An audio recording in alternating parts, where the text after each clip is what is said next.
बेहतरीन, ठीक है? गद्य साहित्य आज हमको पढ़ना था। द्विवेदी युग आज हम पढ़ रहे थे, ये आपको पता है। द्विवेदी युग हमने पढ़ना स्टार्ट किया था, जिसके अंदर हमने संपूर्ण काव्य धारा यानी कि जितने भी महत्वपूर्ण कवि हुए हैं, गौण कवि हुए हैं, सबकी रचनाएँ, सबकी रचनाओं की पृष्ठभूमि, रचनाओं की क्या बोलते हैं भूमिका, सब कुछ पढ़ा हमने, ठीक है ना?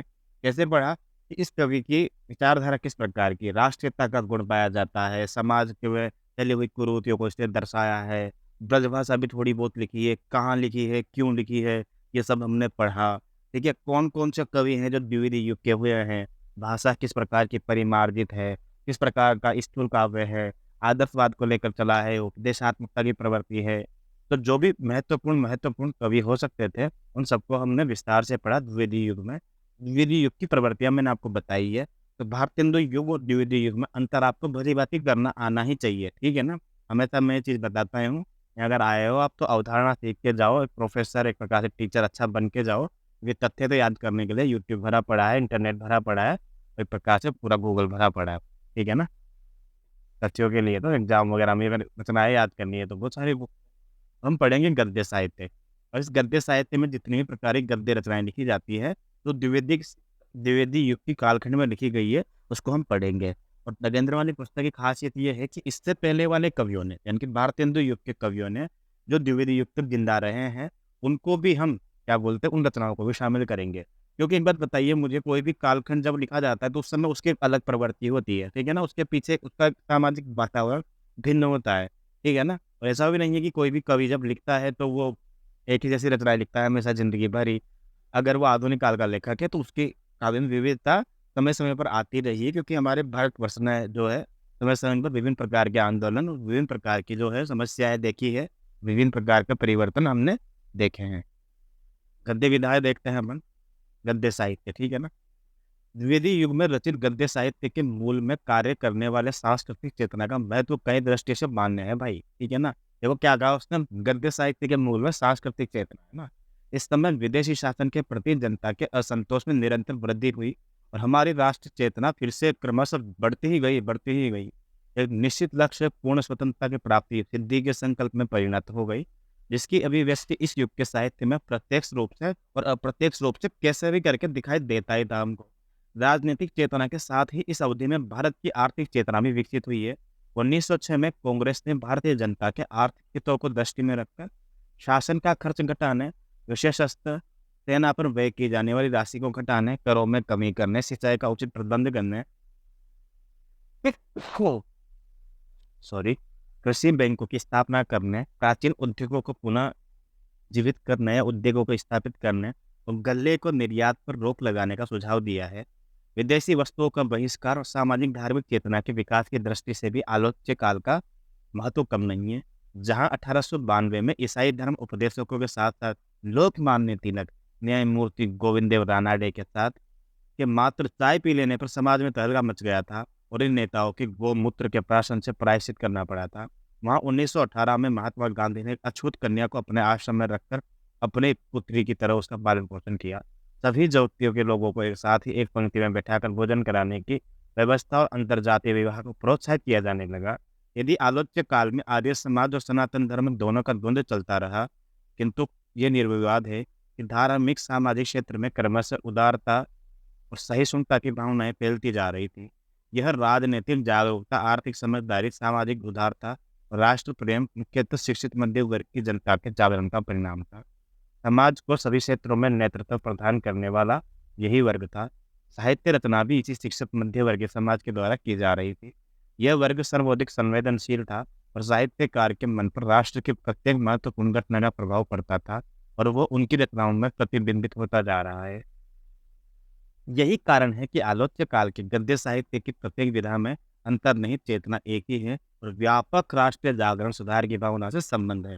ठीक है, उसको हम पुनर्जागरण बोलते थे भारतेंदु काल को, इसको जागरण सुधारकार बोलते हैं। उधर जो है राष्ट्रीयता और देशभक्ति मिलती थी, इधर राष्ट्रीयता और ज़्यादा विस्तार के साथ हमको मिलने लगी है। पढ़ाई का लेवल हमने बढ़ा दिया है, कुरीतियाँ इनको दूर करने के लिए जो जिस प्रकार की रचनाएँ लिखी जा सकती थी, वो लिखाई जाने लगी है। विदेशी वस्तुओं का बहिष्कार हो गया है। सामाजिक धार्मिक चेतना का विकास शुरू हो गया है कहीं न कहीं, ठीक है ना? अपनेपन की जो भावना है उसके लिए जितना कुछ किया जा सकता था वो किया जाने लगा है। भीतर के जो भी द्वंद्व है उनको मिटाया जाने लगा है। जाति-पाति, एक प्रकार से अंतरजातीय विवाह, इन सबको दूर करने के लिए समय-समय पर जो भी योग्य प्रयास हो सकता था, वो किया जाने लगा है। बहुत सारा परिवर्तन जो है हमको द्विवेदी युग में दिखाई देने लगा है, साहित्य में ही नहीं देश में भी, है ना? अब नाट्य साहित्य की बात करें, तो सबसे कम नाट्य साहित्य जो है वो द्विवेदी युग में लिखा गया है, क्योंकि इस नाटक के लिए जो सबसे बेहतरीन काल था, वो हम मानते हैं भारतेंदु काल, हम जो मान सकते हैं, क्योंकि उस टाइम पे अच्छे खासे नाटक लिखे गए हैं देखा जाए तो। उसके बाद प्रसाद युग में यानी कि द्विवेदी युग के बाद लिखे गए हैं मोटा-मोटा, ठीक है ना? तो पढ़ते हैं कि आलोच्य काल में नाट्य साहित्य की दृष्टि से सबसे कम समृद्ध है, जहाँ भारतेंदु जी ने सुरुचिपूर्ण साहित्य नाटकों को लोकप्रिय बनाने में महत्वपूर्ण योगदान दिया था। अब ज़ाहिर-सी बात है, जब नाटक पहली बार लिखा जा रहा है, बहुत अच्छे स्तर पर लिखा जा रहा है, तो उसके बाद उसका लेवल, उसकी संख्या बढ़नी चाहिए ना, और यहाँ पे उल्टा हो गया। तथा उनके सहयोगी साहित्यकार नाट्य रचना को साहित्य प्रभाव की प्रतिभा की कसौटी मानते हैं। वहाँ भारतेंदु के बाद लगभग 25 वर्षों की काल अवधि में हिंदी नाटक साहित्य जो है हास्योन्मुख रहा। संख्या की दृष्टि से आलोच्य काल में लिखे गए नाटक वैसे कम ही नहीं है ना? किंतु महत्व की दृष्टि से वो नगण्य नहीं है। पर ठीक है, ठीक-ठाक लोगों ने लिखे हैं, पर कम है ऐसा है बिल्कुल। सुविधा के लिए इस काल के नाटकों को 6 वर्गों में बाँट सकते हैं। पौराणिक नाटक, ऐतिहासिक, सामयिक उपादानों पर रचित नाटक, रोमांचकालिक, प्रहसन और अनुदित नाटक। ठीक है? अब आते हैं अपन तथ्यों पर। जो भी इम्पोर्टेंट बता रहा हूँ बस उतना याद करना है। तो ये अपने को देखो आप, शिवनंदन सहाय ये छोड़ दो, राधाचरण गोस्वामी का छोड़ दो, बनवारी लाल कृष्ण की कथा, नारायण मिश्र छोड़ दो, जनक बाड़ा छोड़ दो, गंगा प्रसाद का छोड़ दो, नारायण सिंह का रामलीला छोड़ दो, राम गुलाम छोड़ दो, महावीर प्रसाद का छोड़ दो, महावीर प्रसाद सिंह का नल दमयंती छोड़ दो, गोस्वामी छोड़ दो, बालकृष्ण भट्ट का ये याद करो आप। वेणु संहार किसका नाटक है? ठीक है ना? वेणु संहार जो है किसका नाटक है ये? बालकृष्ण भट्ट का। वैसे बालकृष्ण भट्ट के उपन्यास और काव्य रचनाएँ महत्वपूर्ण हैं, जिसमें सबसे ज़्यादा इम्पोर्टेंट तो सिर्फ उपन्यास है, परंतु हमको दिया हुआ है नाटक, तो याद रख लेंगे अपन कि वेणु वेणु संहार जो है वो किसका है? बालकृष्ण भट्ट का। ठीक है? लक्ष्मी प्रसाद का उर्वशी छोड़ दो, सती चरित्र हो जाएगा हनुमंत सिंह का, क्योंकि ये राजा है ना, राजा हनुमंत सिंह, इसलिए याद रख लेते हैं थोड़ा बहुत। सती प्रताप किसका नाटक है मुझे बताओ आप? सती प्रताप हमने पढ़ा था, भारतेंदु का नाटक है। ये राजा हनुमंत सिंह का हो जाएगा सती चरित्र। शिवनंदन मिश्र जी का छोड़ दो शकुंतला नाटक, जयशंकर प्रसाद का करुणालय, ये देखो 1912। अब हमको पता है ना कि यार जयशंकर प्रसाद ने उन्हें एक ही नाटक थोड़ी लिखा है यार, पर इस कालखंड में जो ये पर्टिकुलर कालखंड है, जो लगभग 1900 से लेकर 1918 तक, 1920 तक चला है, इसके अंदर हम बात करें तो करुणालय जो है एक प्रकार का गीति नाट्य लिखा गया है, जिसे हिंदी साहित्य का पहला गीति नाट्य कहा जाता है। ठीक है ना? पहला गीति नाट्य, ठीक है ना? पहला 1912 में, कुछ लोग 1913 भी बताते हैं, पर ठीक है, कोई डाउट नहीं है। ऐसा कभी नहीं आएगा कि 1912 और 1913 की चीज़ें एक साथ ही आपको दे दी जाएगी, ठीक है ना? याद रखना। बद्रीनारायण भट्ट का कुरुवन दहन, माधव शुक्ल का महाभारत पूर्वार्ध, ठीक है? हरिदास माणिक का पांडव प्रताप, ये बिल्कुल याद नहीं रखना।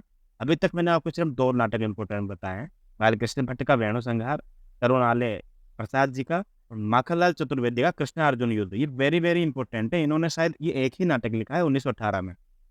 इनकी काव्य यात्रा तो बाद में प्रारंभ होती है, बहुत अच्छे तरीके से लिखते हैं ये माखनलाल चतुर्वेदी, और ये 1918 में जबलपुर में और एमपी में खेलने के लिए लिखा था इन्होंने, तो ये थोड़ा-सा इम्पोर्टेंट हो जाएगा, ठीक। उपयुक्त नाटकों में पौराणिक आख्यानों के चरित्रों के माध्यम से जनता को उपदेश देने की प्रवृत्ति है। देखो नीचे दिया हुआ है, यहाँ तक कि बालकृष्ण भट्ट जैसे साहित्यकारों ने भी भद्दी-भद्दी भूलें की है। वेणु संहार में महाराज वेणु के कर्मचारी अंग्रेजी शब्दों का प्रयोग करते हुए दिखाए गए हैं। उनके राज्य के नागरिक उर्दू गज़लों से आधुनिक आधुनिक सामाजिक विकृतियों से चित्रण करते हुए मिलते हैं। अगर अपवाद की बात करें तो कृष्ण अर्जुन युद्ध है, जिसमें राष्ट्रीय चेतना और साहित्यिक गुणों से युक्त होने के कारण लोकप्रियता प्राप्त हुई है। अब आपने देखा होगा कि कृष्ण अर्जुन युद्ध ही सबसे ज़्यादा बार पूछा जाता है इस लिस्ट में से तो। क्यों पूछा जाता है? क्योंकि है फेमस वो, है ना? उसमें वैसे गुण है कि हिंदी साहित्य में वो अपने ख्याति के लिए विख्यात है ना? अब कुछ रचनाएँ ऐसी होती है जिनकी ख्याति इतनी ज़्यादा होती है कि वो सिलेबस का पार्ट हो चाहे ना हो, उनका प्रश्न बनता ही बनता है। ठीक है ना? ऐतिहासिक नाटकों में गंगा प्रसाद गुप्त जी का वीर जयमल, नहीं याद करना हमको वीर जयमल बिल्कुल भी। तो ये वृंदावन लाल वर्मा जी का नाटक है ना, सेनापति ऊदल, ये जरूर याद करना है। ठीक है ना? बद्रीनारायण भट्ट का मत याद करो, ये छोड़ दो, ये भी छोड़ दो, संयोगिता हरण छोड़ दो। जयशंकर प्रसाद जी का हो जाएगा राजश्री 1915 में, वेरी वेरी इंपॉर्टेंट है ये भी, है ना? जयशंकर प्रसाद की तो खैर वो तो इनका तो सब कुछ ही इम्पोर्टेंट है, बट याद रखना ये राजश्री जो है 1915 में ऐतिहासिक नाटक है, हमको पता होना चाहिए, क्योंकि देखो ना, अब ये ऊपर दिया हुआ है जो करुणालय है ना, ये पौराणिक नाटक है एक प्रकार से, ठीक है? और जो जयश्री राजश्री है वो ऐतिहासिक नाटक है। नीचे चलें हम, क्योंकि हम लिस्ट में पढ़ रहे हैं इस हिसाब से। देखो दिया हुआ है ना कि राजश्री में प्रसाद जी ने इतिहास तत्व की रक्षा अवश्य की है। वस्तुतः हिंदी साहित्य ऐतिहासिक नाटकों का सूत्रपात प्रसाद जी से हुआ है। नीचे देखो सामयिक उपादान, अर्थात उस समय जिस भी प्रकार की घटनाएं घट रही थी उनको आधार बनाकर व्यंग्यात्मक तरीके से या किसी भी प्रकार से जो भी नाटक लिखे गए हैं उनको हम सामयिक नाटक कर सकते हैं। ये देखो आप, प्रताप नारायण मिश्र का 1902 में लिखा गया है भारत दुर्दशा।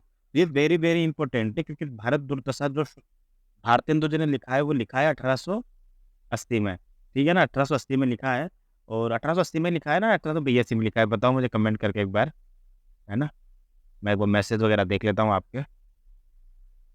हाँ, 1880 में, ठीक है, बहुत बढ़िया। और जबकि प्रताप नारायण मिश्र ने जो लिखा है वो 1902 में लिखा है।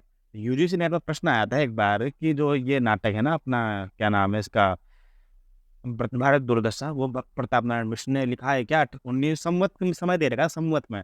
तो देखो प्रताप नारायण मिश्र ने लिखा तो है, बस समय गलत दे रखा था उस समय, है ना? तो उस वजह से वो अपना क्या हो जाता है, गलत हो जाएगा, ठीक है ना? बहुत बढ़िया। भारत दुर्दशा, और ये हो गया भगवती प्रसाद का। तो इम्पोर्टेंट है ये, इस भ्रम में मत जीना कि यार भारतेंदु जी ने ही भारत दुर्दशा लिखा है, प्रताप नारायण मिश्र ने भी लिखा। वेरी वेरी इंपॉर्टेंट है, 1902 में। सब समय मत याद करो भले, पर कम से कम ये जरूर याद रखना है। भगवती प्रसाद का छोड़ दीजिए, जीवनानंद का छोड़ दीजिए, लेकिन ये देखो आप, वैश्य बंधुओं का नेत्रोन्मीलन है ना, 3 भाई थे, फ्री थे, बोला यार थोड़ा बहुत कुछ लिखते हैं, चलो लिखते हैं। क्योंकि 1913 के आसपास तो इनका मिश्र बंधु विनोद फ्री हो ही चुका था, आ ही चुके थे 3 खंडों में। चौथा भाग तो 1934 में आया था, कोई पैसे वैसे चुकाए नहीं थे इन्होंने कुछ भी, बोला यार चौथा भाग हम बाद में छपेंगे साहब, बिल्कुल पैसे वैसे खर्च हो चुके हैं तीनों में लिखने में, है ना? तो मिश्र बंधुओं ने नेत्रोन्मीलन नाम का एक नाटक लिखा है, गीति काव्य भी कहते हैं कुछ लोग इसे, ठीक है, नेत्रोन्मीलन है ना, नेत्रोन्मीलन 3 लोगों ने लिखा है, मिश्र बंधुओं ने, ठीक है ना? बहुत बढ़िया। उल्लेखनीय है, इन नाटकों में सामयिक राजनीतिक जीवन की विकृतियों को उभारने की चेष्टा की गई है, किंतु इनका लक्ष्य समाज सुधार ही है। नाट्य कला की दृष्टि से तो इनका कोई खास महत्व हम नहीं मानते हैं, ठीक है? नीचे चलते हैं। रोमांचकारी नाटक मुख्यतः रोमांचकारी एवं अलौकिक घटनाओं के केंद्र में रखकर फारसी रंगमंच की दृष्टि में लिखे गए हैं। इन्हें इतिहास में मंचीय नाटक भी कहा है। ये नाटक 2 प्रकार के हैं, एक वे जिनकी रचना फारसी प्रेम आख्यानों के आधार पर की है, दूसरे वो है जो पौराणिक आख्यान को लेकर बनाए गए हैं। नाटक व्यवसाय नाटक मंडलियों के लिए लिखे गए हैं, इसलिए इनके आधार पर तत्कालीन जन सामान्य की रुचि का अनुमान लगाया जा सकता है। रोमांचकारी रंगमंच नाटकों में मोहम्मद मियाँ, रौनक हुसैन मियाँ, जरीफ मुंशी, विनय प्रसाद, बिल्कुल याद नहीं रखना, नीचे चलते हैं, ठीक है ना? इन्होंने अपने नाटकों को चमत्कारपूर्ण बनाने के लिए पदों की तड़क भड़क वो वेशभूषा के चमक दमक के साथ दृश्यों में अद्भुत तत्वों का समावेश कर दिया है, ठीक है ना? आकाश में तारा टूटना, मंच पर खंभों का टूटना, अनेक भीतर से पात्रों का दृश्यों का विधान, अचानक भीतर के पात्रों का सहसा प्रकट होना, आकाश मार्ग से देवताओं का जाना, पुष्प वर्षा करना, ठीक है ना? ऐसी विचित्र विचित्र जो है चीजें वहाँ पे दिखाई गई। इन नाटकों का प्रारंभ कोरस से होता था। कथा के समानांतर यानी कि साइड साइड में प्रहसन भी चलता रहता था ताकि लोग हंसते रहे। आगे चलकर नाटकों में प्रमुख कथा के अंतर्गत ही हास्य तत्वों का समावेश करना उचित समझा। रोमांचक रंगमंची नाटकों की भाषा में उर्दू फारसी शब्दावली का प्राधान्य है, बिल्कुल रहा है। नीचे चलते हैं, बिल्कुल काम करना ही है हमारे ये। और तो नीचे देखो कुछ मंडलियाँ दी गई है ना, कि जब वस्तु तो व्यवहारिक व्यवसाय पारसी कंपनियों का उद्देश्य सामान्य जनता का मनोरंजन करना, धनोपार्जन करना था, अर्थात कुल मिला के पैसा कमाना इनका उद्देश्य था। जब पारसी कंपनी वाले थे ना, यानी कि जो पारसी थिएटर वगैरह थे, तो उस टाइम पे फिर क्या हुआ, भारत में भी कुछ ऐसे लोग हुए जिन्होंने फ्री में और अच्छा कंटेंट परोसा जा सके, इस वजह से प्रयास किया है।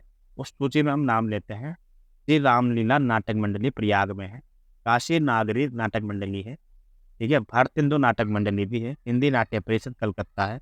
इन नाटक मंडलियों ने अपेक्षाकृत साहित्यिक और सुरुचिपूर्ण नाटकों का अभिनय किया है। अब आलोचित युग में नाटकों के अंतर्गत मुख्य धारा के समानांतर चलने वाले प्रहसनों के अतिरिक्त कुछ और भी प्रश्न रचे गए हैं। नहीं याद रखना, नहीं याद रखना, नहीं याद रखना। बद्रीनारायण भट्ट का नोक-झोंक, गंगा प्रसाद नहीं याद रखना, नीचे चलते हैं। सदानंद अवस्थी नहीं याद रखना, लाला सीताराम नहीं याद रखना, सत्यनारायण कवि रत्न का हो जाएगा उत्तर रामचरित। ठीक है ना, ये भी वैसे इतना खास नहीं है बट ठीक है, अनुवादित नाटक है ये भी।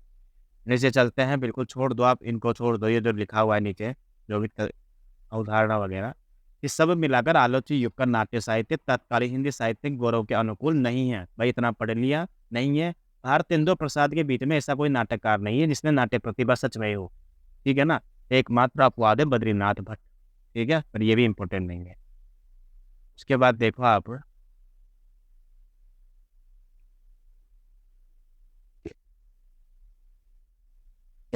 ठीक है, वैसे कभी ये पंक्तियां पूछी नहीं गई है, नीचे दी हुई है जो कि बालकृष्ण भट्ट कहते हैं 1903 में कि हिंदू जाति तथा हिंदुस्तान को जल्द गिरा देने का सुगम झटका यह पारसी थिएटर है, जो दर्शकों को आशिक माशूकों का लुत्फ हासिल करने का बड़ा उम्दा जरिया है। ठीक है ना, अगला चलते हैं अपन। ठीक है, तो बिल्कुल नाटक हमारे हो चुके हैं, हम इसको नहीं पढ़ेंगे, बिल्कुल काफी है। अंतिम पंक्तियां देख लेते हैं कि नाटक चाहे पौराणिक हो, ऐतिहासिक हो, तत्कालीन समाज का रूप कहीं ना कहीं अवश्य उभरा है। आगे चलकर प्रसाद जी के ऐतिहासिक नाटकों में ये प्रवृत्ति हमको मिलती है। खत्म बात। नाटक के संबंध से द्विवेदी युग बिल्कुल भी इम्पोर्टेंट नहीं है। भारतेंदु युग और प्रसाद युग के बीच में द्विवेदी युग में जो नाटक है वो उतने अच्छे नहीं लिखे गए, कुल मिला के बात ये है, साहित्यिक प्रवृत्ति के नहीं मिलते। उपन्यासों की बात करें तो आलोच्य युग में कथा तो साहित्य की दृष्टि से अपेक्षाकृत समृद्ध है ना। आलोच्य काल जो है कथा साहित्य की दृष्टि से अपेक्षाकृत समृद्ध है, किंतु इन लेखकों के क्षेत्र में पाठकों की प्रवृत्ति कुतूहल, रहस्य और रोमांच के माध्यम से मनोरंजन करना अधिक रहा है। सामाजिक जीवन की यथार्थ समस्याओं को लेकर गंभीर उपन्यास की रचना इस युग में भी कम हुई है। रहस्यमय अद्भुत घटनाओं को श्रृंखलाबद्ध करने करके एक अपरिचित संसार में पाठकों को भटकाने रहने का उद्देश्य प्रधान लक्ष्य है। ठीक है ना, अर्थात साहित्य का जो लक्ष्य है उससे भटके हुई इनकी रचनाएं थी। ठीक है, प्रवृत्ति भेद के अनुसार द्विवेदी युगीन उपन्यासों को 5 वर्गों में रखा जाता है। यह द्विवेदी युग का कौन कौन से उपन्यास हो जाएंगे भाई? कि तिलस्मी अय्यारी उपन्यास लिखे गए हैं ये। जासूस तिलस्मी अय्यारी उपन्यास में हम पढ़ेंगे देव के नारायण खत्री को, देव के नंदन खत्री को। जासूसी उपन्यास में हम पढ़ते हैं किनको पढ़ते हैं भाई? गोपाल राम गहमरी को। अद्भुत घटना प्रधान होते हैं उपन्यास, ऐतिहासिक होते हैं और सामाजिक उपन्यास होते हैं। वेरी वेरी इंपॉर्टेंट है देव की नंदन खत्री, वेरी वेरी इंपॉर्टेंट। ठीक है ना, ये पता नहीं थोड़े दिन पहले ऐसा लग रहा कहीं पढ़ा था अपन ने, पता नहीं कहाँ पढ़ा था। हालांकि इतनी जगह पढ़ते रहते हैं, नगेंद्र पढ़ता है, कभी कुलजी पढ़ता है, कभी पांडे वाली क्या क्या नोट्स वगैरह चीजें वही है। देव के नंदन खत्री 1861 में जन्म होता है, वेरी वेरी इंपॉर्टेंट है। देखो भाई बहुत ज्यादा सारे के सारे इनके उपन्यास जो बहुत इंपॉर्टेंट है, क्योंकि उपन्यास से ये आदमी फेमस हुए हैं बहुत ज्यादा। ठीक है ना, तो भारतेंदु युग में आरंभ की गई है, आलोच्य युग में ये परंपरा जीवित रही है। अब चूंकि हमने पहले जब भारतेंदु युग पढ़ा था तो 1850 से लेकर 1900 के बीच में जितने भी रचनाएं लिखी गई है वो पढ़ ली थी हमने। इसलिए हमने देव के नंदन खत्री के चंद्रकांता उधर पढ़ के आए थे हम। चंद्रकांता संतति भी उधर ही पढ़ लिया था हमने। वीरेंद्र वीर राम जो उपन्यास है वो भी उधर ही पढ़ लिया था। तो जो भी महत्वपूर्ण उपन्यास थे ना जो उस कालखंड में लिखे गए थे वो उधर पढ़ लिए थे हमने। और अनूठी बेगम, गुप्त गोदना, भूतनाथ, ये सारे के सारे उपन्यास जो है वो बाद में लिखे हैं, क्योंकि ये द्विवेदी युग की समय सीमा के अंतर्गत लिखे हैं। ऐसा नहीं है कि सिर्फ यही इंपॉर्टेंट है। काजर की कोठरी ये सब, ठीक है ना, अनूठी बेगम, गुप्त गोदना, भूतनाथ आदि उपन्यास इसी में लिखे गए हैं। खत्री जी की परंपरा का निर्वाह हरिकृष्ण जौहर ने भी किया है। कमला कुमारी बिल्कुल इम्पोर्टेंट नहीं है। और किशोरी लाल गुप्त का हो जाएगा अपने तिलस्म शीश महल, ये कभी देखा नहीं है मैंने पर याद रख लेना। तिलस्म शीश महल जो है किशोरी लाल गोस्वामी का है। किशोरी में भी श आ रहा है और तिलस्म में भी, तिलस्म शीश महल में भी श आ रहा है। ठीक है, रामलाल वर्मा करतपुतली महल इम्पोर्टेंट नहीं है। ठीक है, देव के नंदन खत्री के एक पुत्र हैं दुर्गा प्रसाद खत्री, उन्होंने भूतनाथ के शेष भागों को पूरा किया था। ठीक है ना, प्रथम 6 भाग जो है वो भूतनाथ के प्रकाशित हो पाए थे, बाकी भाग जो है वो इन्होंने लिखे थे। ठीक है, इसीलिए तुम तथ्य नहीं पढ़ते हैं नगेंद्र वाली पुस्तक से, बहुत कम पढ़ते हैं जहाँ पे कुछ ज़्यादा इंपॉर्टेंट चीज़ें हमको देखनी हो। क्योंकि अब देखो यहाँ पे एक साथ इनके उपन्यास नहीं दे रखे हैं ना, तो महत्वपूर्ण कवियों के उपन्यास, उपन्यासकारों के उपन्यास, मतलब जो भी कथा साहित्य या कथाकार है उनको एक साथ लिख लिया करो आप, ऐसा है बिल्कुल। बस ये है कि यहाँ पे 4 चीज़ें एक्स्ट्रा मिल जाती है हमको। हो सकता है किसी गाइड में हमको 4 उपन्यास मिले, 5 ही मिले, लेकिन यहाँ पे जो पूरे हैं और जो इम्पोर्टेंट है वो मिल जाते हैं। बिल्कुल इम्पोर्टेंट है ये, ठीक है ना। इसके अलावा तो देखो सर कटीलास जो उपन्यास है ना ये किनका है? ये गोपाल राम गौमरी का, ये वेरी इंपॉर्टेंट है, वेरी वेरी इंपॉर्टेंट है। अगर जितना मैं बता रहा हूँ उतना भी लिख लोगे आपका काम चल जाएगा। ठीक है? चक्करदार चोरी छोड़ दीजिए, इंद्रजालिक छोड़ दीजिए, जासूस की अय्यारी देख लीजिए थोड़ा बहुत, है ना? गहमरी जी के अतिरिक्त रामलाल वर्मा, किशोरीलाल गोस्वामी और इन सब ने भी कुछ प्रयोग किए थे और सर्वाधिक ख्याति तो गहमारी को ही प्राप्त हुई है, किसमें? जासूसी उपन्यासों में। और तिलस्मी उपन्यासों में सबसे ज़्यादा जो प्रसिद्धि प्राप्त हुई है, वो हुई है अपने देवकीनंदन खत्री जी को। जब घटना प्रधान उपन्यासों की बात करें, तो तिलस्मी और जासूसी उपन्यासों की भिन्न तकनीक पर आधारित है। घटना प्रधान क्या होता है ना, एकदम रोचक घटना चल रही है, हम उसपे फँसे हुए हैं बिल्कुल ही, है ना? व्यक्ति प्रधान नहीं है, घटना प्रधान है, कुल मिला के बात ये है। इसमें अब इम्पोर्टेंट देखें तो कोई सा भी इम्पोर्टेंट नहीं है, ठीक है? छोड़ सकते हो सारे के सारे, ठीक है ना? इनका विट्ठल नाथ जी का, निहाल चंद का, छोड़ दो, कोई दिक्कत नहीं। ऐतिहासिक उपन्यास है, वेरी वेरी इंपॉर्टेंट है, ठीक है ना? इसमें मैं आपको बताऊँ तो सबसे ज़्यादा इम्पोर्टेंट कौन-सा है, तो फिलहाल इनमें से तो किशोरीलाल गोस्वामी का हो जाएगा छात्र कुल कमलिनी। मैंने कभी देखा नहीं है इसको, कभी आया हो तो। किशोरीलाल गोस्वामी क्या है ना, अच्छे राइटर हैं, मतलब इनकी कहानी, इनके उपन्यास काफ़ी ज़्यादा मात्रा में लिखे हैं इन्होंने। इस वजह से मैं इनका नाम ले रहा हूँ, ठीक है ना? बाकी तो छोड़ सकते हैं। सुल्तान रज़िया बेगम वगैरह ये मैंने कभी पढ़ा नहीं है। गंगा प्रसाद गुप्त का नूरजहाँ मैंने नहीं पढ़ा है। कुमार सिंह सेनापति नहीं पढ़ा है। हाँ, ये देख लेना, गंगा प्रसाद गुप्त का हम मीर राम शेख है, कुमार सिंह सेनापति है, ठीक है? याद नहीं करना है, बस देखना है हमको, ठीक है? आगे चलते हैं। देखो यहाँ पे लिखा हुआ है कि वस्तुतः आलोच्य युग में श्रेष्ठ कलाकारों के ऐतिहासिक उपन्यासों की सृष्टि संभव ही नहीं थी। उस समय तक हिंदी भाषी जनता का मानसिक उन्नयन परिष्कार हुआ ही नहीं था। इस युग के सबसे समस्त उपन्यासकार जो है, सशक्त उपन्यासकार जो है, किशोरीलाल गोस्वामी। आ गया बात कि द्विवेदी युग के सबसे सशक्त उपन्यासकार कौन है? अपने किशोरीलाल गोस्वामी। उपन्यास रचना में इनका उद्देश्य प्रेम का, विज्ञान का प्रस्तुत करना था, इसलिए इनके द्वारा रचित ऐतिहासिक उपन्यासों के कथानक भी प्रेम और विविधता के रहस्यमयता के इर्द-गिर्द घूमते थे, है ना?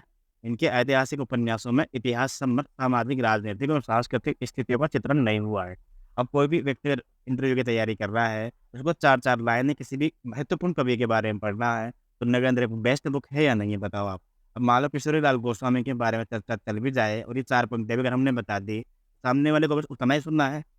जैसे जो भी मुख्यधारा के कवि हैं, मुख्यधारा के जो भी गद्य लेखक हैं, उनके बारे में हम 4-4 लाइन हैं, जो उनकी रचना से संबंधित है। उनकी रचनाएँ तो हम कहीं से ही पढ़ लेंगे, लेकिन उनके बारे में जो गुण हैं, वो हमको नगेंद्र से कम शब्दों में मिल जाता है एक्चुअली में, ठीक है ना?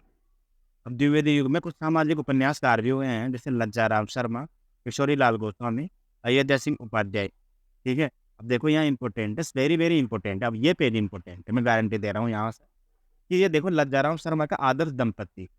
भाई देखो, जो आदर्श दंपत्ति होगी ना, कि उसमें क्या होता है, एक आदर्श दंपत्ति थी, तो उसकी पत्नी थी और जो पति था, दोनों के दोनों लज्जा-लज्जा के चलते थे, यानी कि लज्जा-लज्जा के शर्माते थे दोनों के दोनों। देखो लज्जाराम शर्मा कितना बढ़िया नाम है ना, लज्जा मतलब ही शर्मा और शर्मा मतलब ही लज्जा। वाओ यार! कितना बेहतरीन नाम है ना। पांडे, बेचर, शर्मा, उग्र, या तो वही बेहतरीन नाम लगा मुझे, या फिर ये लज्जाराम शर्मा लगा, क्योंकि दोनों का अर्थ एक ही है, ठीक है? बहुत बढ़िया यार। चलो एक जोक सुनाता हूँ, मैंने कहीं सुना था ये, शैलेश लोधारी जो है ना, वो अपने तारक मेहता वाले, उनके मुँह से सुना था। कि क्या हुआ कि एक बार एक दोस्त था, वो बहुत दिनों बाद मिले हैं दूसरे दोस्त से, ठीक है ना?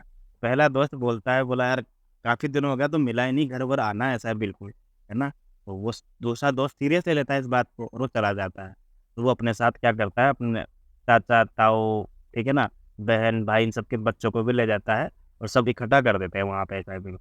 और वो बेचारा सोचता है कि मुझे लगा कि अकेला आएगा या एक साथी लेके आएगा, तो पूरा परिवार लेके आ गया। तो बोलता है, बोला यार तुझे शर्म नहीं आया, मतलब सबके साथ आ गया तू, एक प्रकार थोड़ा तूने सोचा भी नहीं है ना बिल्कुल, इतना सब कर दिया तूने यार, ये बता तूने मुझे बताया भी नहीं यार, तुझे लज्जा नहीं आई कैसा है बिल्कुल, है ना?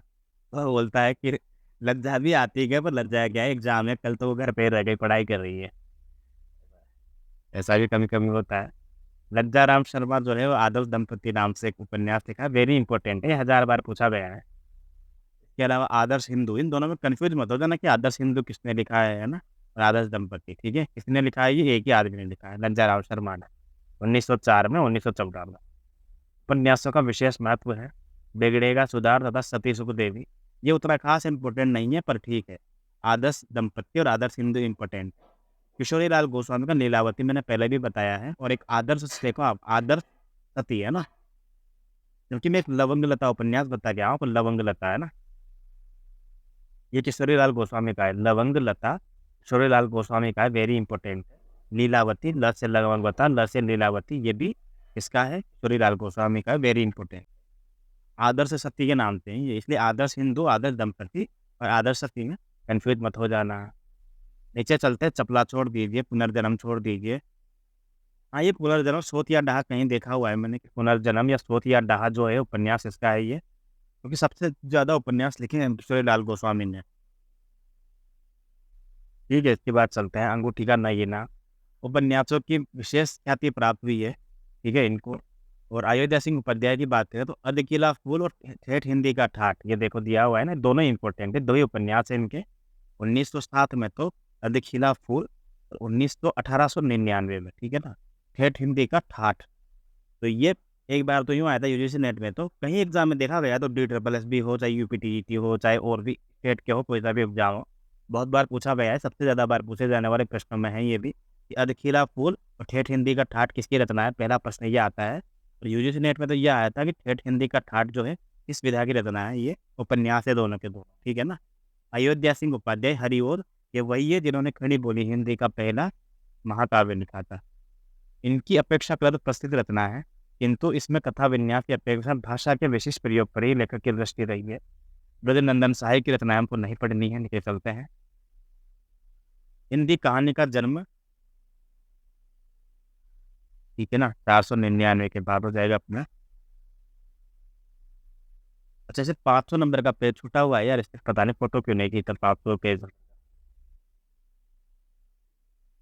बहुत बढ़िया। तो मैं अपने पास जो नगेंद्र वाली पुस्तक है उसमें से आपको देखकर बता देता हूँ पेज नंबर 500 में क्या लिखा हुआ है, ठीक है।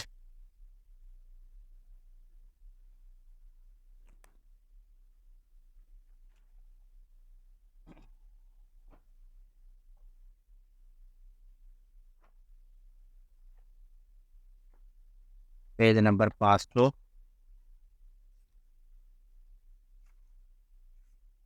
बिल्कुल, क्योंकि यहाँ तक हमने बात की है, सभी प्रकार के जो भी उपन्यास लिखे गए हैं उनकी बात की है हमने। इसमें किशोरीलाल गोस्वामी की, लज्जाराम शर्मा की बात की है हमने, और इसके साथ ही अयोध्या सिंह उपाध्याय हरिओद की बात की है। अब हम बात करेंगे यहाँ पर अन्य उपन्यासकारों में, तो मैं बता देता हूँ कौन सा इंपॉर्टेंट है, फिर उतना ही पढ़ेंगे। देखो शुरू में दिया हुआ है इसमें पेज नंबर 500 से, नवजीवन वगैरह छोड़ सकते हैं इनको भी। ये आलोच्य सामाजिक उपन्यासों तो सुधारवादी जीवन दृष्टि प्रधान है। किशोरीलाल गोस्वामी, लंचाराम शर्मा और गंगा प्रसाद गुप्त सनातन धर्म के समर्थक थे। आर्य समाज के नवीन सुधारवाद आंदोलनों के विरोध होते हुए ये लेखक नैतिक जीवन दृष्टि की लेखक नवीन जीवन दृष्टि की प्रतिष्ठा चाहते थे। गोस्वामी जी ने सती साध्वी देवियों के आदर्श प्रेम के साथ ही अवैध प्रेम और विधवाओं के व्यभिचार, वेश्याओं के कुत्सित जीवन और देवदासियों की विलासिता का भी चित्रण किया है। उनका उद्देश्य नारकीय कुत्सित जीवन के दुष्परिणाम दिखाकर लोगों को उच्च नैतिक जीवन में प्रवृत्त करना है। यो निम्न कोटि के वास्तवपरक चटकीले प्रेम प्रसंगों के प्रभाव से युवा पाठकों के पथ भ्रष्ट होने का खतरा भी उनके उपन्यासों में कम नहीं है। आलोची युग में अंग्रेजी और बांग्ला से बहुत से उपन्यास अनुदित हुए हैं। उदाहरणार्थ गंगा प्रसाद गुप्त ने रेनोल्ड और लव्ज ऑफ द हेयर का रंगमहल नाम से, जनार्दन प्रसाद, ये बिल्कुल इंपॉर्टेंट नहीं है, छोड़ दो। दुर्गा प्रसाद गुप्त का छोड़ दो आप, महावीर प्रसाद पोद्दार का छोड़ दीजिए, नीचे चलते हैं, है ना। इधर देखो आप, बंगला भाषा में अधिक अनुवाद हुए हैं, और बंगला भाषा से ईश्वरी प्रसाद जी ने दामोदर मुखोपाध्याय के उपन्यासों का अनुवाद किया। किशोरीलाल गोस्वामी ने बंकिम चंद्र चटर्जी के, ठीक है ना, और गोपाल राम गहमरी ने पंचकोड़ी देख के, जनार्दन प्रसाद झा के भी, और जनार्दन प्रसाद झा ने तो नवेंद्र नाथ ठाकुर के अनुवाद किए हैं, ठीक है, छोड़ दीजिए, कोई काम का नहीं है। आलोच्य युग में महत्वपूर्ण परंपरा, जिसके आगे चलकर प्रेमचंद की उपन्यास रचना के लिए पृष्ठभूमि प्रस्तुत की है, सामाजिक उपन्यासों की है। अर्थात द्विवेदी युग में लिखे गए सामाजिक उपन्यास ही जो है वो प्रेमचंद के लिए काफ़ी ज़्यादा महत्वपूर्ण साबित हुए। सामाजिक उपन्यासों का लक्ष्य समाज सुधार था। प्रेमचंद भी इसी उद्देश्य से प्रेरित थे। उनका प्रेमा 1907 में, रूठी रानी 1907 में और सेवा सदर 1918 में उपन्यास आलोच्य युग में ही प्रकाशित हुए थे, है ना। आलोच्य युग मतलब शुक्ल जी ने आलोच्य युग किसको कहा है? द्विवेदी युग को, याद रखना, ये बात वेरी इंपॉर्टेंट है, ठीक है। द्विवेदी युग को आलोच्य युग कहा है। अब हम पढ़ते हैं ना कि 1900 से लगे 1920 तक लगभग, वही वाली बात है कि 1920 के अंतर्गत 3 उपन्यास लिखे इन्होंने, प्रेमा, रोटी रानी और सेवा सदन, इन तीनों में समाज सुधार की प्रवृत्ति प्रधान है। प्रेमचंद का महत्व इस दृष्टि से है कि उन्होंने प्रेम, चुहल, राग, रंग, रहस्य कैदी के चटकीले चित्रों के स्थान पर सुरुचिपूर्ण प्रसंगों की उद्भावना पर बल दिया है। उन्होंने घटना के स्थान पर चरित्र को उभारने की चेष्टा की है। जीवन को वास्तविक समस्याओं को केंद्र में रखकर क्रमशः कथा प्रसंगों को मध्य वर्ग के तत्कालीन जीवन प्रवाह के साथ जोड़ दिया है। प्रेमचंद अंग्रेजी उपन्यासकारों की दृष्टि से परिचित थे। उन्होंने ठीक समय पर हिंदी उपन्यास को एक नया मोड़ दिया है। वेरी वेरी इंपॉर्टेंट लाइन नहीं है, हाँ? हम पढ़ेंगे कहानी, ठीक है? तो ये देखो अब इसमें दिया हुआ है, हिंदी साहित्य में कहानी का आरंभ जो है कुछ बाद में हुआ है, क्योंकि भारतेंदु युग में तो हुआ ही नहीं था, द्विवेदी युग में हुआ था। भारतेंदु युग में कहानियाँ नहीं लिखी गई है, कथात्मक शैली के निबंध जरूर लिखे गए हैं, ठीक है ना? और इसमें लिखा गया है जो पढ़ने में बहुत रोचक थे। कहानियों का विकास जो है वो आलोच्य युग में हुआ है और सरस्वती पत्रिका के प्रकाशन के साथ ही कहानी का जन्म माना गया है। अब इससे पहले मैं एक इम्पोर्टेंट बात बता देता हूँ आपको कि हमने प्रेमचंद के उपन्यास पढ़े हैं 3। कौन-कौन से? प्रेमा, सेवा सदन और रूठी रानी। सेवा सदन और रूठी रानी। देखो रूठी रानी रूठ गई है, अब साथ-साथ रहने के लिए मनाना पड़ेगा, तो 1907 में ये हो गया, ठीक है? प्रेम कैसे होगा? जब 2 लोग साथ में रहेंगे तो प्रेम और बढ़ेगा। सेवा सदन आपको पता है इसे 1918 में हो जाएगा ये, ठीक है? इम्पोर्टेंट ये है कि जो इनकी जो जीवनी लिखी है ना शिवरानी देवी ने प्रेमचंद के घर में, उनके अनुसार जो पहला उपन्यास उन्होंने माना है वो कृष्णा उपन्यास है 1905 के आसपास, ठीक है ना? 1905 के आसपास का समय दिया हुआ है। तो कभी बाई चांस पूछ लें या जो यूजीसी नेट की तैयारी कर रहे हैं उनके लिए बता दूँ कि कृष्णा उपन्यास जो है वो शिवरानी देवी जी ने पहला उपन्यास माना है प्रेमचंद का, और कहा गया है कि प्रेमा तो दूसरा उपन्यास। चलें के अगले कहानी की बात करें तो कहानी का जो विकास है वो सरस्वती पत्रिका के संपादन के बाद ही माना जाना चाहिए, ठीक है ना? पहले लिखी गई कहानियाँ थी वो सिर्फ रोचक ज़रूर थी वो, लेकिन कथात्मक शैली या फिर कहानी के उसमें गुण विद्यमान नहीं थे, ठीक है ना? अब नीचे चलते हैं अपन, यहाँ पे देखो आप कि कुछ लोक कथाओं से प्रेरणा लेकर कुछ जीवन की वास्तविक घटनाओं की दृष्टि में रखकर प्रस्तुत की गई थी पहले की कहानियाँ। आरंभिक कथा लेखकों में केशरी लाल गोस्वामी, फिर से आ गया ये बंदा देखो आप, माधव प्रसाद मिश्र, बंग महिला, शुक्ल जी, जयशंकर प्रसाद, वृंदावन लाल वर्मा आदि उल्लेखनीय हैं। किशोरी लाल गोस्वामी जी की इंदुमती कहानी सरस्वती में 1900 में छपी थी, इसलिए किशोरी लाल गोस्वामी जी को पहली कहानी लिखने का विश्रेय प्राप्त है, क्योंकि शुक्ल जी कहते हैं कि इंदुमती कहानी जो है 1900 में जो छपी थी, इसको हम मान सकते हैं कि यह है हिंदी साहित्य की पहली कहानी, ठीक है? यह शेक्सपियर के टेम्पेस्ट नाटक के आधार पर लिखी गई है। फिर यह भी कहते हैं कि अगर वो शेक्सपियर के टेम्पेस्ट नाटक के आधार पर नहीं लिखी गई है तो हम उसको पहली कहानी मान सकते हैं, वरना तो फिर मैंने लिखी ही है। कौन सी कहानी लिखी है मैंने? 11 वर्ष का समय, है ना? शुक्ल जी ये कहते हैं, तो हम उसको भी पहली कहानी मान सकते हैं। हालाँकि फिर इनका मंडल वगैरह बैठा, इन्होंने बातचीत की, बोला यार सभी कह रहे, बोला मेरी कहानी पहली, मेरी कहानी पहली। तो फिर ऊपर से बड़े लोग आए, उतर के कहा, बोला बकवास बंद करो, सभी बैठो एक प्रकार से और डिस्कस करते हैं। तब माधवराव सप्रे की छत्तीसगढ़ पत्रिका में छपी थी कौन सी? एक टोकरी भर मिट्टी, ठीक है ना? टोकरी भर मिट्टी के लिए किस लिए चाहिए उसको टोकरी भर मिट्टी? घर बनाने के लिए, ठीक है ना? नहीं, चूल्हा बनाने के लिए। यार बनाना याद रह गया यार, मेरा गलत हो गया था, एक बार प्रश्न आया था ये यूजीसी नेट में। एक टोकरी भर मिट्टी में घर कैसे बनेगा? कॉमन सेंस ही बात है यार। चूल्हा बनाने के लिए वो टोकरी भर मिट्टी लेने जाती है, जो उसको उसके घर पे कब्जा कर लेता है ना, उस बूढ़ी अम्मा के घर पे। तो वो फिर उसकी बेटी को बोलती है, बोला तू जा यार एक टोकरी भर मिट्टी से ले आ, कम से कम चूल्हा बनाएँगे तो उससे खाना तो खाएँगे, अपने घर की याद आएगी। तो वहाँ जाता है तो वो इमोशनल हो जाता है, ओहो! वाओ यार कितना क्यूट है, कहता है बिल्कुल, तुम टोकरी भर मिट्टी लेने आए हो, तुम अपना घर ले लो वापस। इस प्रकार की चीज़ें लिखते थे पहले, है ना? तो पहली जो कहानी है वो माधवराव सप्रे की कहानी को ही पहली कहानी माना गया है। बाकी हम पढ़ते हैं कि किशोरी लाल गोस्वामी जी ने इंदुमती लिखा गया है सरस्वती 1900 में। ये शेक्सपियर के टेम्पेस्ट का अनुवाद है। इसी वर्ष सुदर्शन और माधव प्रसाद मिश्र ने मन की चंचलता कहानी प्रकाशित हुई है, बिल्कुल इम्पोर्टेंट नहीं है। 1902 में सरस्वती के भगवान दीन बीए की प्लेग की चुड़ैल, वेरी वेरी इंपॉर्टेंट है। लाला भगवान दीन क्यों जाएगी भाई? जब प्लेग आ जाएगा, चुड़ैल आ जाएगी तो भगवान को ही तो याद करेंगे ना यार, हैं? पड़ोसी को थोड़े करेंगे, नहीं प्रेमिका को याद करेंगे। प्लेग की चुड़ैल, ठीक है ना? यह वास्तविक परिस्थिति का चित्र प्रस्तुत करने वाली रचना है। सरस्वती में ही रामचंद्र शुक्ल जी की 11 वर्ष का समय छपी थी 1903 में। और बंग महिमा नहीं है, बंग महिला इनका ओरिजिनल नाम है राजेंद्र बाला घोष, ठीक है ना? और महिला है ये, राजेंद्र बाला घोष जो है वो महिला है, पुरुष नहीं है। बंग महिला, दुलाई वाली बहुत बढ़िया कहानी है, 1907 में छपी थी है। 1907 में धुलाई वाली। ये कहानियाँ प्रकाशित हुई है। हिंदी के आरंभिक मौलिक कहानीकारों में इन्हीं का नाम लिया जा सकता है। आगे चलकर लेखक साहित्य में अन्य विधाओं की भी प्रवृत्ति बढ़ी है। कहानी को विकसित एवं प्रतिष्ठित करने का श्रेय अन्य कलाकारों को मिला है। 1909 में वृंदावन लाल वर्मा ने राखी बंद भाई लिखकर ऐतिहासिक कहानियों की परंपरा को जन्म दिया है। 1909 में इंदु पत्रिका का प्रकाशन होता है, जिसमें जयशंकर प्रसाद की भावनात्मक कहानियां छपी है। इस कहानियों का संग्रह जो है छाया नाम से प्रकाशित है ना। तो वही बात है कि छाया जो है किसकी कहानी संग्रह है, जयशंकर प्रसाद का। आप सबको इम्पोर्टेंट पता है इसी कि जयशंकर प्रसाद की कहानी संग्रह इम्पोर्टेंट है। छाया, ठीक है ना, इंद्रजाल हो गया, अपना आकाशदीप हो गया, ये महत्वपूर्ण कहानी संग्रह है। राधिका रमन प्रसाद जी ने भावपूर्ण कहानी लिखी थी कानों में कंगना, जो कि इंदु में छपी थी 1913 में। अगर मेरी कोई 5-10 कहानियां मैं फेवरेट बताऊं तो ये भी है कानों में कंगना। वाकई मुझे बहुत अच्छी कहानी लगती है, बहुत बढ़िया कहानी है। किरण नाम से पात्र होता है इसमें, किरण और नरेंद्र, ठीक है। नरेंद्र किस प्रकार से फर्जीवाड़ा करता है इसमें उसको बताया गया है। पहले तो घूमने जाता है वहाँ पे पहाड़ों पे, प्रकृति की गोद में। वहाँ एक प्यारी सी लड़की देखता है, वो बहुत क्यूट लड़की होती है, कानों में कंगना पहने रखती है। वो आकार चूड़ी टाइप की नहीं होती, क्या चूड़ी चूड़ी टाइप से जो होती है ना हाथों में पहनने की, उसी टाइप के मोटे मोटे कंगन। उसको दिल दे बैठता है। वो एक योगी के घर में रहती है, योगी जो होते हैं ना एकदम महात्मा विद्वान के, तो वो भी उसको सौंप देता है, कोई बात नहीं, ले जा बेटा जा। शहर में जाने के बाद वो तो वैसा ही निकम्मा हो जाता है शहर वाला, वेश्यावृत्ति में लग जाता है। लास्ट में बंदी सुसाइड कर लेती है, मर जाती है। बहुत दुखद कहानी है कानों में कंगना। इस समय तक प्रेमचंद की कुछ कहानियां जमाना में प्रकाशित हो चुकी थी। उर्दू में अधिक यश और धन की प्राप्ति की संभावना देखकर वे हिंदी की ओर उन्मुख होने लगे थे।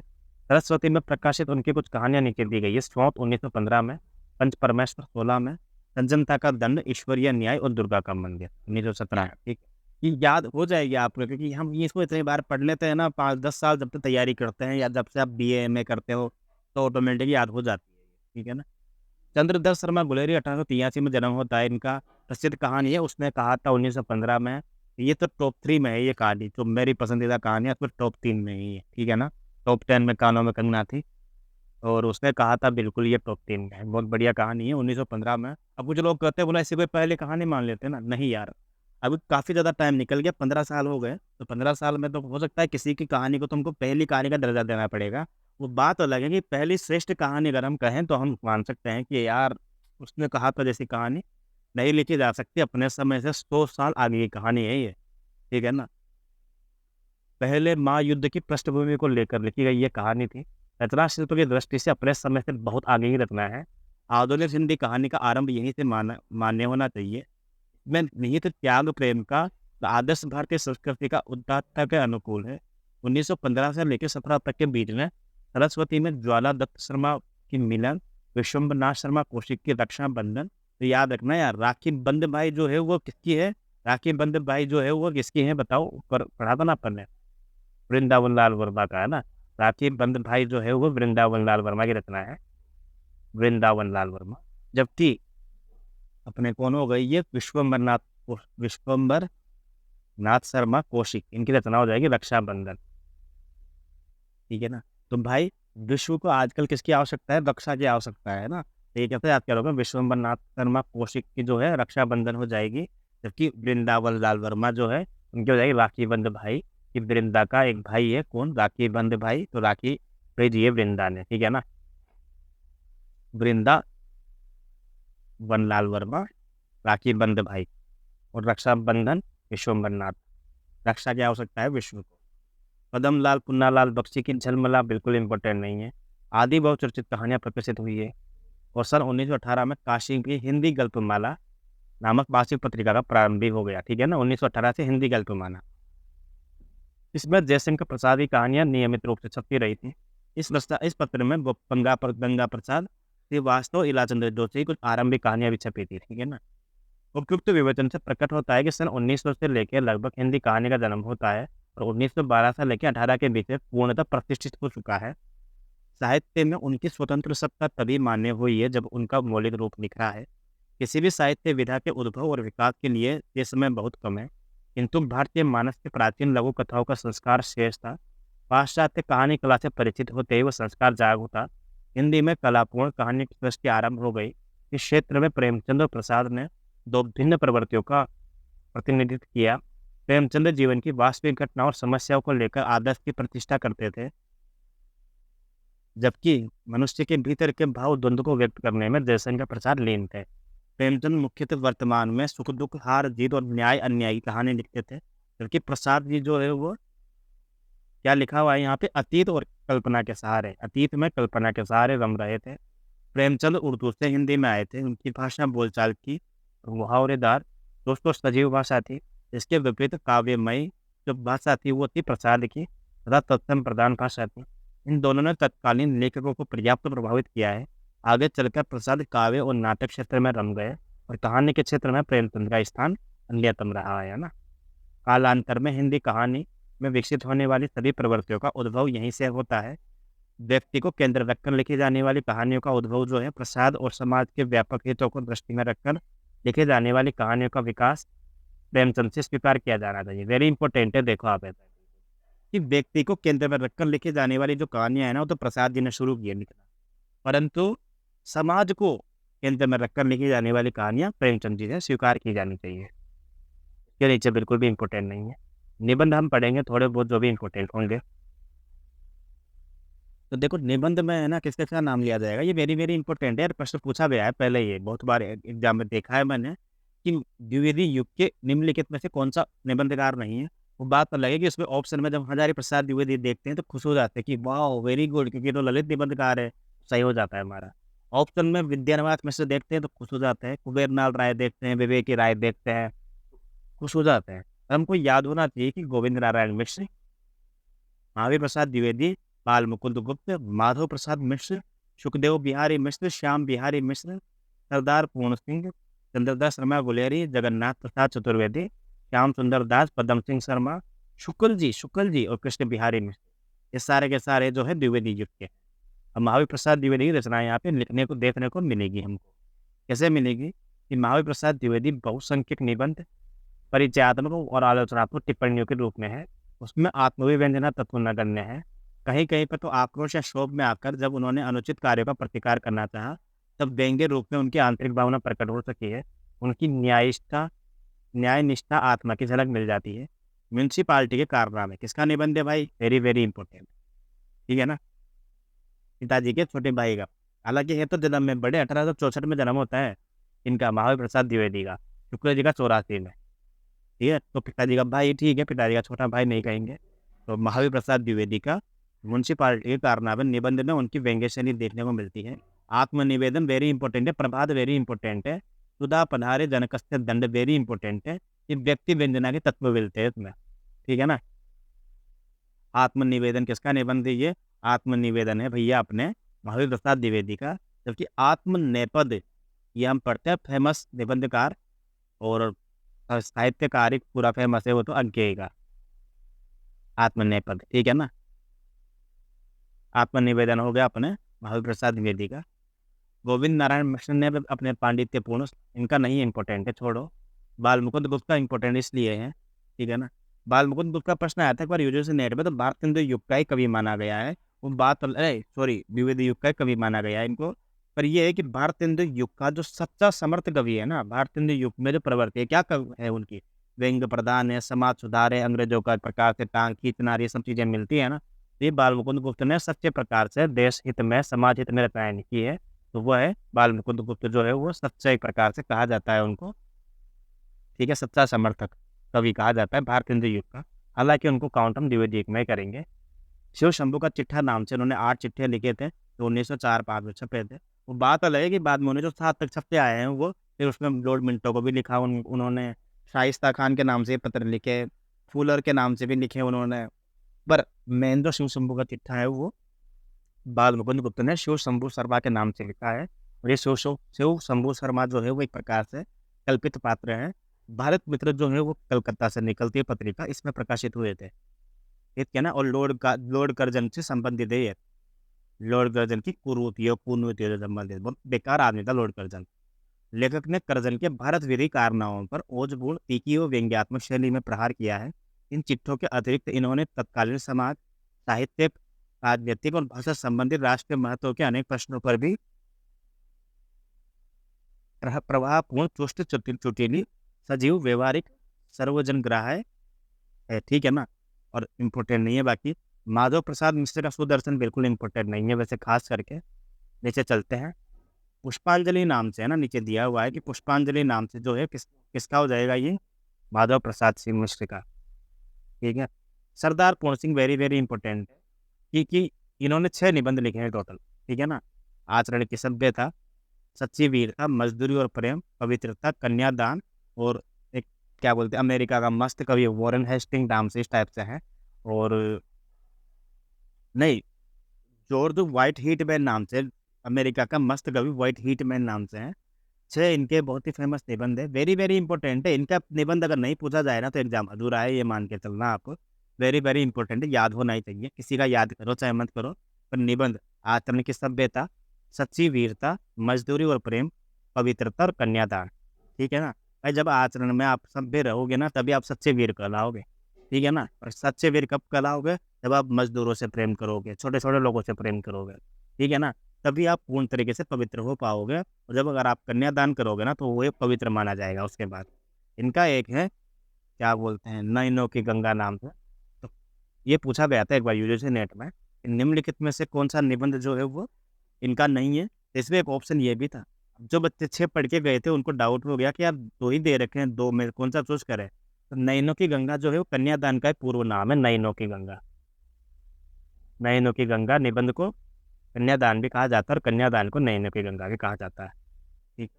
चंद्रदास शर्मा गुलेरी की ये 2 निबंध है, वेरी वेरी इंपॉर्टेंट है, कछवा धर्म और मारे सिमोई उठाओ, वेरी वेरी इंपॉर्टेंट है, वेरी वेरी इंपॉर्टेंट, ठीक है ना। कोई तोड़ नहीं है, बिल्कुल याद करना ही पड़ेगा। नीचे चलते हैं।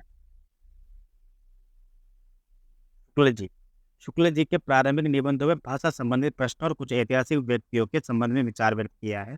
आरंभ में उन्होंने अंग्रेजी के कुछ विचारपूर्ण निबंधों का अनुवाद भी किया था। उनके श्रेष्ठ मनोवैज्ञानिक निबंध 1912 से लेकर 19 तक नागरिक पंचाणी पत्रिका में छपे थे। हिंदी कुछ शुक्ल जी निश्चय ही हिंदी निबंध साहित्य के क्षेत्र में नवीन युग के प्रवर्तक हैं।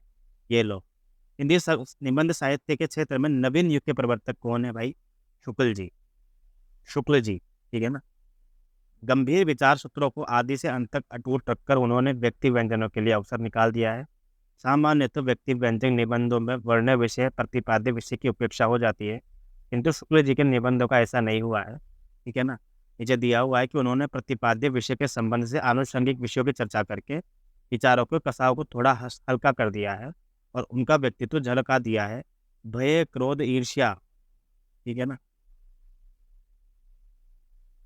देखो ऊपर दिया हुआ है, भय क्रोध ईर्ष्या लोभ प्रीति ग्लानि, इस प्रकार से जो भी है इनके निबंध जो है प्रकाशित हो चुके थे। उपयुक्त निबंध लेखकों के अतिरिक्त द्विवेदी युग में गणेश शंकर विद्यार्थी, मनन द्विवेदी, और ये सारे नाम भी दिए हुए हैं, बिल्कुल इंपॉर्टेंट नहीं है। द्विवेदी युग में समाज की हीन अवस्था, आर्थिक विषमता, धार्मिक पतन और व्यापक राष्ट्रीय समस्याओं को भी दृष्टि में रखकर निबंध लिखे गए हैं, छोड़ दीजिए इनको, खत्म, ठीक है। निबंध हमने पढ़े, तो गुलेरी जी के पढ़े हमने इम्पोर्टेंट, शुक्ल जी के पढ़े इम्पोर्टेंट, बाल मुकुंद गुप्त का पढ़ ही लिया था हमने, ठीक है ना। और किसने पढ़ा था, जो भी इम्पोर्टेंट मैंने बताए थे उस टाइम पे तथ्य, उनको बिल्कुल याद रखना है हमको, उनका कोई तोड़ नहीं है बिल्कुल, ठीक है ना। जैसे ये देखो क्या नाम है इनका, सरदार पूर्ण सिंह, ठीक है ना, सरदार पूर्ण सिंह 1880 के आसपास जन्म होता है सरदार पूर्ण सिंह का, याद रखना, ये पूछा गया एक बार, क्रम से पूछा लगाते हैं ना, शुक्ल जी से पहले हुआ इनका जन्म, याद रखना। 4 निबंधकारों को एक साथ नाम ले सकते हैं। आलोचना कल पढ़ते हैं, बिल्कुल, बहुत बढ़िया। कोई डाउट हो तो मैसेज करना, ठीक, कमेंट कर देना जो भी हो तो, अगर शेयर सब्सक्राइबर वगैरह कर दिया करो। आपका छोटा सा प्रयास बहुत ज़्यादा मेरी छोटी सी वीडियो को आराम से फैलाने में काम आएगा वो, ठीक है ना। ठीक है, चलो स्टॉप करते हैं।